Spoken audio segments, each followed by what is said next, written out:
आज मैं आपके सामने एक कहानी प्रस्तुत करने जा रहा हूं, जिसके लेखक हैं मुंशी प्रेमचंद और जिस कहानी का शीर्षक है कायर। डरपोक भी कह सकते हैं, कवार्ड भी कह सकते हैं, कावर्ड अंग्रेजी में कावर्ड, तो वो ही है मतलब। युवक का नाम केशव था, युवती का प्रेमा। दोनों एक ही कॉलेज के और एक ही क्लास के विद्यार्थी थे। केशव नए विचारों का युवक था, जात पात के बंधनों का विरोधी। प्रेमा पुराने संस्कारों की कायल थी, पुरानी मर्यादाओं और प्रथाओं में पूरा विश्वास रखने वाली। लेकिन फिर भी दोनों में गाढ़ा प्रेम हो गया था और यह बात सारे कॉलेज में मशहूर थी।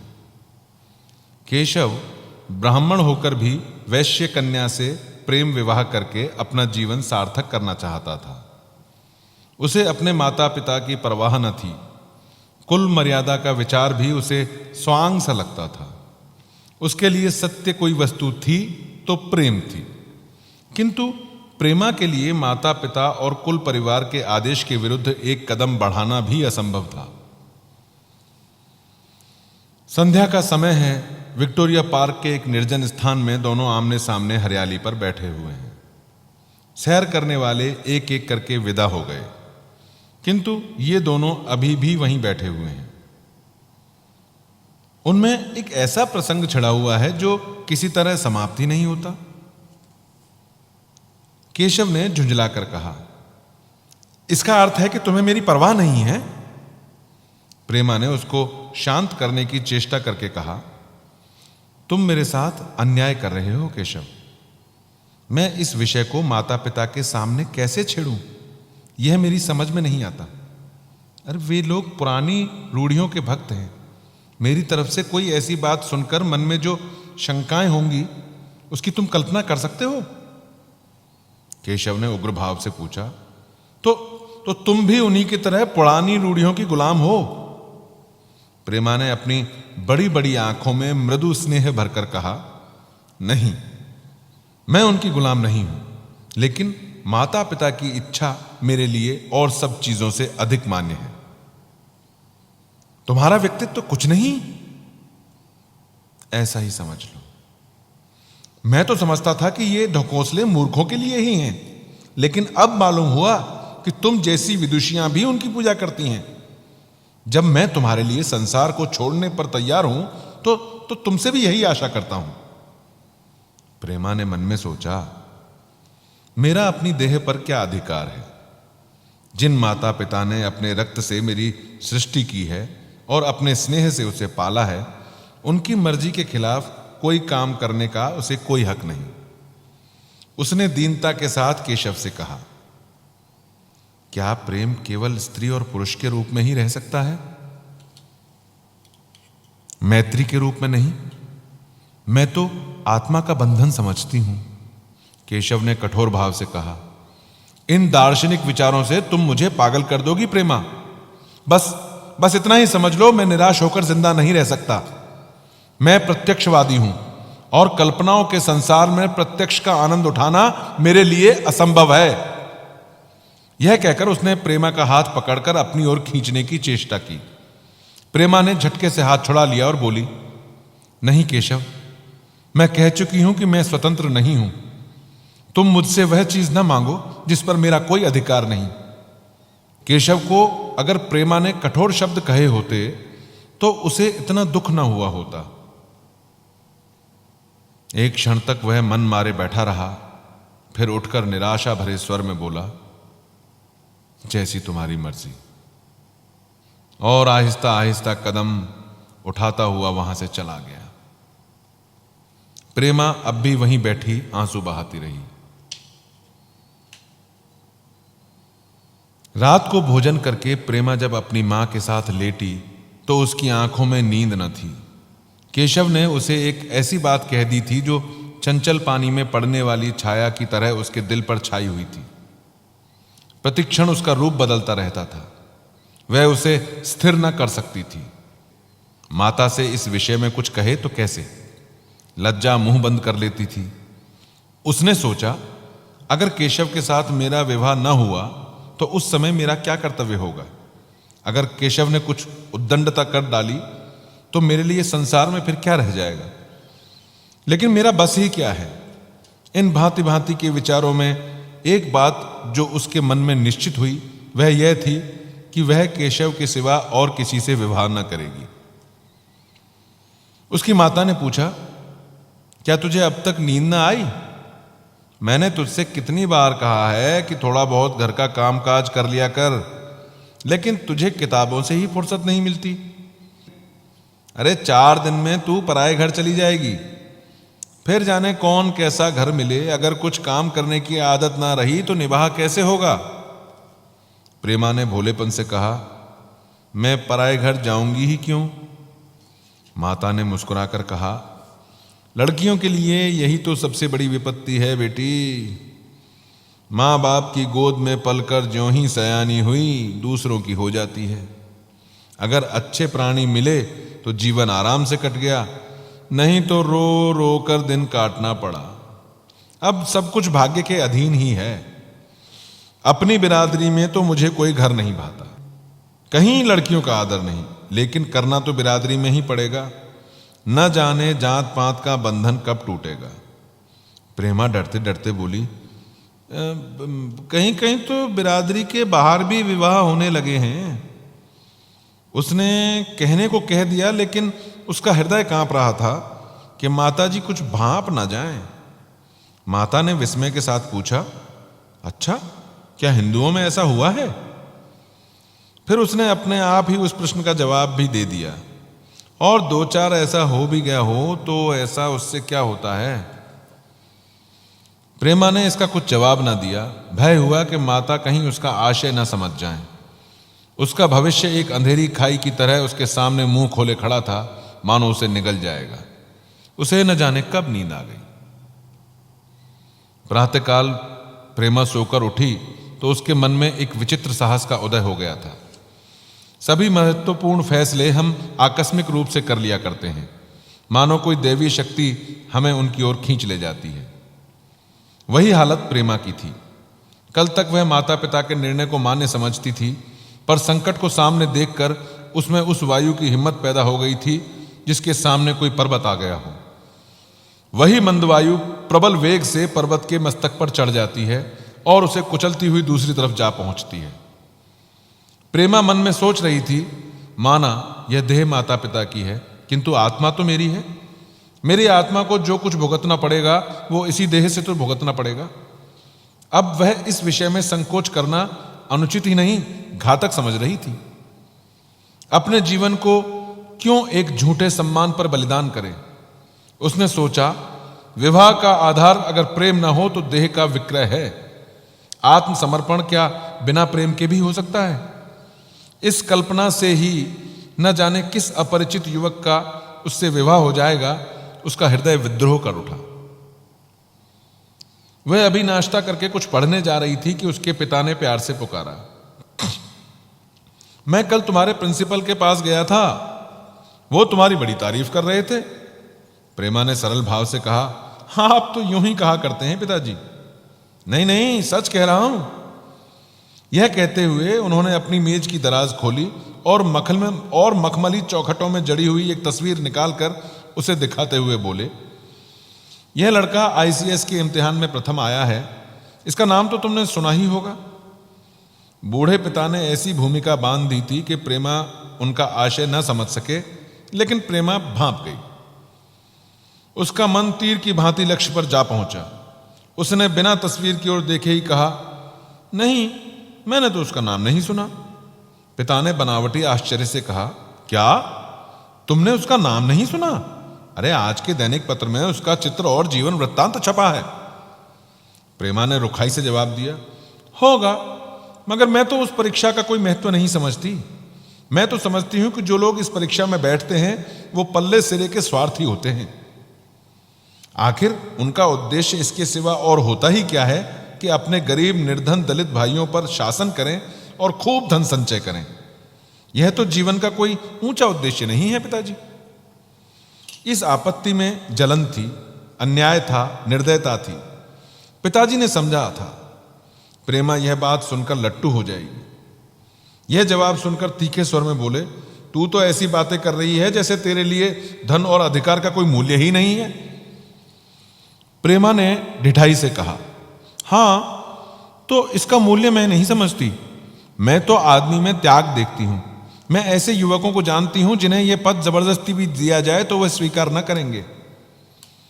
पिता ने उपहास के ढंग से कहा, यह तो आजकल की नई सुनाई बातें हैं। मैं तो देखता हूं कि छोटी छोटी नौकरियों के लिए लोग मारे मारे फिरते हैं।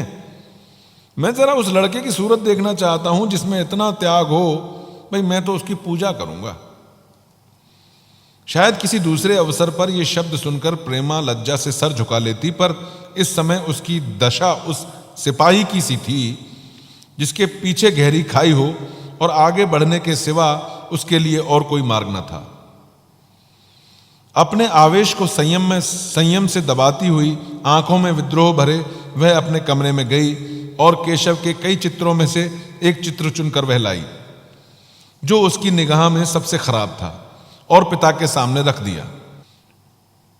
बूढ़े पिताजी ने चित्र को उपेक्षा के भाव से देखना चाहा, लेकिन पहली दृष्टि में ही उन्हें आकर्षित कर गया। ऊंचा कद था और दुर्लभ होने पर भी उसका गठन स्वास्थ्य और संयम का परिचय दे रहा था। मुख पर प्रतिभा का तेज न था, पर विचारशीलता का कुछ ऐसा प्रतिबिंब था जो उसके मन में विश्वास पैदा करता था। उन्होंने इस चित्र की ओर देखते हुए कहा, यह किसका चित्र है? प्रेमा ने संकोच से सर झुकाकर कहा, यह मेरी क्लास में ही पढ़ते हैं। अपनी बिरादरी का ही है। प्रेमा की मुख मुद्रा धूमिल हो गई। इसी प्रश्न के उत्तर पर उसकी किस्मत का फैसला हो जाएगा। उसके मन में पछतावा हुआ कि मैं व्यर्थ इस चित्र को यहां लाई। उसमें एक क्षण के लिए जो दृढ़ता आई थी वह इस पहले प्रश्न के सामने कातर हो उठी। दबी हुई आवाज में बोली, जी नहीं, ये ब्राह्मण है। और यह कहने के साथ ही क्षुब्ध होकर कमरे से निकल गई, मानो वहां की वायु में उसका गला घुटता जा रहा था और दीवार की आड़ में होकर रोने लगी। लाला जी को तो पहले ऐसा क्रोध आया कि प्रेमा को बुलाकर साफ साफ कह दें कि यह असंभव है। वो उसी गुस्से में दरवाजे तक आए, लेकिन प्रेमा को रोते हुए देखकर नम्र हो गए। इस युवक के प्रति प्रेमा के मन में क्या भाव थे, यह उनसे छिपा न रहा। वे स्त्री शिक्षा के पूरे समर्थक थे, लेकिन साथ ही कुल मर्यादा की रक्षा भी करना चाहते थे। अपनी ही जाति के सुयोग्य वर्ग के लिए अपना सर्वस्व अर्पण कर सकते थे, लेकिन उस क्षेत्र के बाहर कुलीन से कुलीन और योग्य से योग्य वर्ग की कल्पना भी उनके लिए असह्य थी। इससे बड़ा अपमान वे सोच ही न सकते थे। उन्होंने कठोर स्वर में कहा, आज से कॉलेज जाना बंद कर दो। अगर शिक्षा कुल मर्यादा को डुबोना ही सिखाती है तो कुशिक्षा है। तो प्रेमा कातर कंठ से बोली, परीक्षा तो समीप आ गई है पिताजी। लाला जी ने दृढ़ता से कहा, आने दो, और फिर अपने कमरे में जाकर विचारों में डूब गए। 6 महीने गुजर गए। लाला जी ने घर आकर पत्नी को एकांत में बुलाया और बोले, जहां तक मुझे मालूम हुआ है केशव बहुत ही सुशील और प्रतिभाशाली युवक है। मैं तो समझता हूं प्रेमा इस शोक में घुल घुल कर प्राण दे देगी। तुमने भी समझाया, मैंने भी समझाया, दूसरों ने भी समझाया, पर उस पर उसका कोई असर नहीं होता। ऐसी दशा में हमारे लिए और उपाय ही क्या है? उनकी पत्नी ने चिंतित भाव से कहा, कर तो दोगे, लेकिन रहोगे कहां? न जाने कहां से यह कुलच्छनी मेरी कोख में आई है। लाला जी ने भवें सिकोड़कर तिरस्कार के साथ कहा, भाई ये तो 1000 दफा सुन चुका हूं, लेकिन कुल मर्यादा के नाम को कहां तक ढोएंगे? चिड़िया का पर खोलकर यह आशा करना कि वह तुम्हारे आंगन में ही फुदकती रहेगी, भ्रम है। मैंने इस प्रश्न पर ठंडे दिल से विचार किया है और इस नतीजे पर पहुंचा हूं कि हमें आप धर्म को स्वीकार कर लेना चाहिए। कुल मर्यादा के नाम पर मैं प्रेमा की हत्या नहीं कर सकता। दुनिया हंसती हो तो हंसे, मगर यह जमाना बहुत जल्द आने वाला है जब ये सभी बंधन टूट जाएंगे। आज भी सैकड़ों विवाह जात पात के बंधनों को तोड़कर हो चुके हैं। अगर विवाह का उद्देश्य स्त्री और पुरुष का सुखमय जीवन है तो हम प्रेमा की उपेक्षा नहीं कर सकते। वृद्धा ने क्षुब्ध होकर कहा, जब तुम्हारी यही इच्छा है तो मुझसे क्यों पूछते हो? लेकिन मैं कह देती हूं, मैं इस विवाह के नजदीक न जाऊंगी, न कभी इस छोकरी का मुंह देखूंगी। समझ लूंगी जैसे और सब लड़के मर गए वैसे ये भी मर गई। तो फिर आखिर तुम क्या तो फिर तुम आखिर करने को क्यों कहती हो? क्यों नहीं उस लड़के से विवाह कर देते? उसमें बुराई क्या है? वह 2 साल में सिविल सर्विस पास करके आ जाएगा। केशव के पास क्या रखा है? बहुत होगा तो किसी दफ्तर में क्लर्क हो जाएगा। और अगर प्रेमा प्राण हत्या कर ले तो कर ले। तुम तो उसे शह देते हो। जब उसे हमारी परवाह नहीं तो हम उसके लिए अपना नाम क्यों कलंकित करें? प्राण हत्या करना कोई खेल है? यह सब धमकी है, मन घोड़ा है। जब तक उसे लगाम न दो पुट्ठे पर हाथ भी न रखने देगा। जब उसके मन का यह हाल है तो कौन कहे कि केशव के साथ ही जिंदगी भर निभा कर लेगी? जिस तरह आज उससे प्रेम है उसी तरह कल दूसरे से हो सकता है। तो क्या पत्ते पर अपना मांस बिकवाना चाहते हो? लाला जी ने स्त्री को प्रश्न सूचक दृष्टि से देखकर कहा, और अगर वह कल खुद जाकर केशव से विवाह कर ले तो तुम क्या कर लोगी? फिर तुम्हारी कितनी इज्जत रह जाएगी? वो चाहे संकोचवश या हम लोगों के लिहाज से यूं ही बैठी रहे, पर यदि जिद में कमर बांध ले तो हम तुम कुछ नहीं कर सकते। इस समस्या का ऐसा भीषण अंत भी हो सकता है, यह इस वृद्धा के ध्यान में ही ना आया था। यह प्रश्न बम के गोले की तरह उसके मस्तक पर गिरा। एक क्षण के तक वह अवाक रह गई, फिर बोली, मानो इस आघात ने उसकी बुद्धि की धज्जियां उड़ा दी हों। फिर पराभूत होकर बोली, तुम्हें अलौकी ही कल्पनाएं सूझती हैं। मैंने तो आज तक कभी नहीं सुना कि किसी कुलीन कन्या ने अपनी इच्छा से विवाह किया है। तुमने ना सुना हो, लेकिन मैंने सुना है और देखा भी है। ऐसा होना बहुत संभव है। जिस दिन ऐसा होगा उस दिन तुम मुझे जीता ना देखोगी। मैं यह नहीं कह सकता कि ऐसा होगा ही, लेकिन ऐसा होना संभव है। तो जब ऐसा होना है तो इससे तो अच्छा ही है कि हम ही इसका प्रबंध कर दें। जब नाक कट ही रही है तो तेज छुरी से क्यों ना काटें? कल केशव को बुलाकर देखो क्या कहता है। केशव के पिता सरकारी पेंशनर थे, मिजाज के चिड़चिड़े और कृपण। धर्म के आडंबरों में ही उनके चित्त को शांति मिलती थी। कल्पना शक्ति का अभाव था, किसी के मनोभावों का सम्मान न कर सकते थे। वो अब भी उस संसार में रहते थे जिसमें उन्होंने अपने बचपन और जवानी के दिन काटे थे। नवयुग की बढ़ती हुई लहर को वो सर्वनाश कहते थे और कम से कम अपने घर को दोनों हाथों और दोनों पैरों का जोर लगाकर उसे बचाए रखना चाहते थे। इसलिए जब एक दिन प्रेमा के पिता उनके पास पहुंचे और केशव के विवाह का प्रस्ताव किया तो बूढ़े पंडित जी अपने आपे में न रह सके। धुंधली आंखें फाड़कर बोले, आप भांग खाकर तो नहीं आए हैं? इस तरह का संबंध और चाहे जो कुछ हो विवाह नहीं है। मालूम होता है आपको भी नए जमाने की हवा लग गई है। बूढ़े बाबूजी ने नम्रता से कहा, जी देखिए, मैं खुद ऐसा संबंध नहीं पसंद करता। इस विषय में मेरे विचार भी वही हैं जो आपके हैं, पर बात ऐसी आ पड़ी है कि मुझे विवश होकर आपकी सेवा में आना पड़ा। आजकल के लड़के और लड़कियां कितने स्वेच्छाचारी हो गए हैं ये तो आप जानते ही हैं। हम बूढ़ों के लिए अब अपने सिद्धांतों की रक्षा करना कठिन हो गया है। मुझे भय है कि कहीं ये दोनों निराश होकर अपनी जान पर न खेल जाए। बूढ़े पंडित जी ने जमीन पर पांव पटकते हुए गर्जना के साथ कहा, आप क्या कहते हैं साहब? आपको शर्म नहीं आती? हम ब्राह्मण हैं और ब्राह्मणों में भी कुलीन ब्राह्मण। ब्राह्मण कितने ही पतित हो गए हों, पर इतने मर्यादा शून्य नहीं हुए हैं कि बनिए बक्कालों की लड़की से विवाह करते फिरें। और फिर जिस दिन कुलीन ब्राह्मणों में लड़कियां न रहेंगी उस दिन समस्या उपस्थित हो सकती है। मैं कहता हूं, आपको मुझसे यह बात करने का साहस ही कैसे हुआ? बूढ़े बाबूजी जितना ही दबते थे उतना ही पंडित जी बिगड़ते थे। यहां तक कि लाला जी अपना अपमान ज्यादा न सह सके और अपनी तकदीर को कोसते हुए चले गए। उसी वक्त केशव कॉलेज से आया। पंडित जी ने तुरंत उसे बुलाकर कठोर कंठ से कहा, मैंने सुना है तुमने किसी बनिए की लड़की से अपना विवाह निश्चित कर लिया है। यह खबर कहां तक सही है बरखुरदार? केशव ने अनजान बनकर पूछा, आपसे किसने कहा?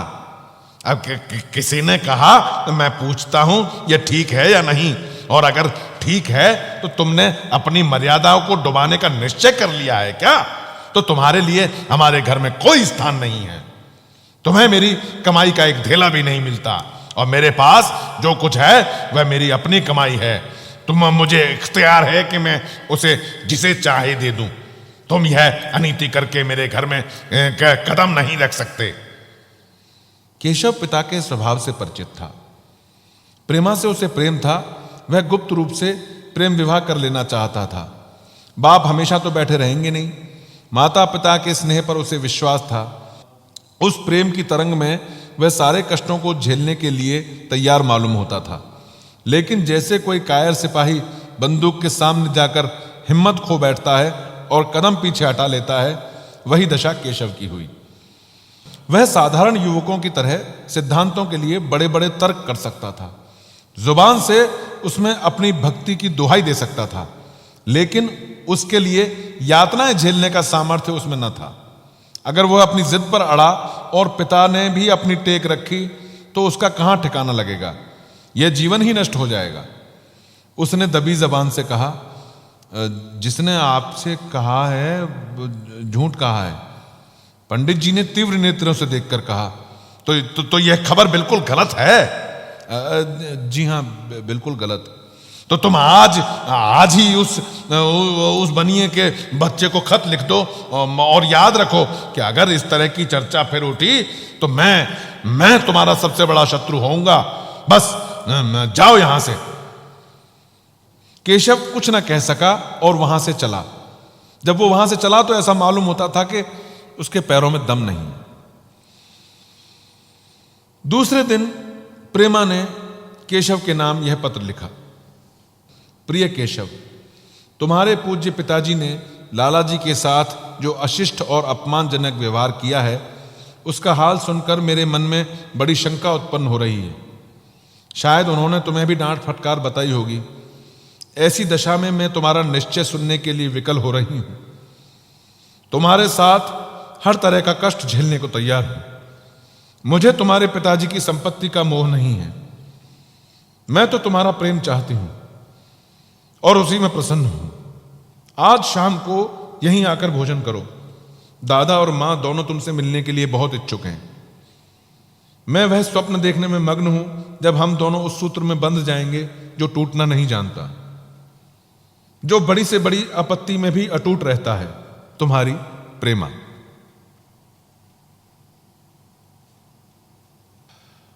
संध्या हो गई और इस पत्र का कोई जवाब ना आया। उसकी माता बार बार पूछती थी, केशव नहीं आए? बूढ़े लाला जी भी द्वार की ओर आंख लगाए बैठे रहे। यहां तक कि रात के 9 बज गए, पर ना तो केशव ही आए और ना उनका पत्र। प्रेमा के मन में भांति भांति के संकल्प विकल्प उठ रहे थे।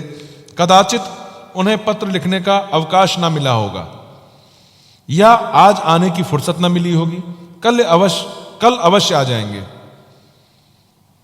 केशव ने पहले उसके पास जो प्रेम पत्र लिखे थे उन सबको उसने फिर से पढ़ा। उनके एक एक शब्द से कितना अनुराग टपक रहा था, उनमें कितना कंपन था, कितनी विकलता थी, कितनी तीव्र आकांक्षा थी।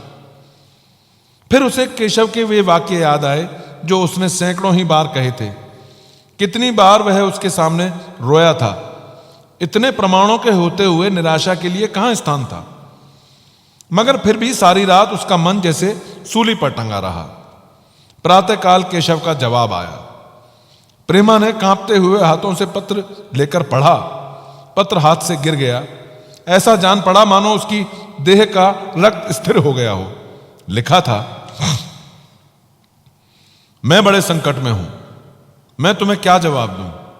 मैंने इधर इस समस्या पर खूब ठंडे दिल से विचार किया है और इस नतीजे पर पहुंचा हूं कि वर्तमान दशाओं में मेरे लिए पिता की आज्ञा की उपेक्षा करना बहुत ही दुस्सह है। मुझे कायर न समझना, मैं स्वार्थी भी नहीं हूं, लेकिन मेरे सामने जो बाधाएं हैं उन पर विजय पाने की शक्ति मुझ में नहीं है। पुरानी बातों को भूल जाओ। उस समय मैंने इन बाधाओं की कल्पना न की थी। प्रेमा ने एक लंबी गहरी जलती हुई सांस खींची और उस खत को फाड़कर फेंक दिया। उसकी आंखों से अश्रुधार बहने लगी। जिस केशव को उसने अपने अंतःकरण से वर लिया था वह इतना निष्ठुर हो जाएगा, इसकी उसे रत्ती भर भी आशा न थी। ऐसा मालूम पड़ा मानो वह कोई सुनहला स्वप्न देख रही थी, पर आंख खुलने पर वो सब कुछ अदृश्य हो गया। जीवन में जब आशा ही लुप्त हो गई तो अब अंधकार के सिवाय और क्या रहा। अपने हृदय की सारी संपत्ति लगाकर उसने एक नाव लदवाई थी। वो नाव जलमग्न हो गई। अब दूसरी नाव कौन वहां से लदवाए? अगर वह नाव टूटी है तो उसके साथ वो भी डूब जाएगी। माता ने पूछा, क्या केशव का पत्र है? प्रेमा ने भूमि की ओर ताकते हुए कहा, हां, उनकी तबीयत अच्छी नहीं है, इसके सिवा और वो क्या कहे। केशव की निष्ठुरता और बेवफाई का समाचार कहकर लज्जित होने का साहस उसमें न था। दिन भर वह घर के काम धंधों में लगी रही, मानो उसे कोई चिंता ही नहीं। रात को उसने सबको भोजन कराया, खुद भी भोजन किया और बड़ी देर तक हारमोनियम पर गाती रही। मगर सवेरा हुआ तो उसके कमरे में उसकी लाश पड़ी हुई थी। प्रभात की सुनहरी किरणें उसके पीले मुख को जीवन की आभा प्रदान कर रही थी। Thank you so much.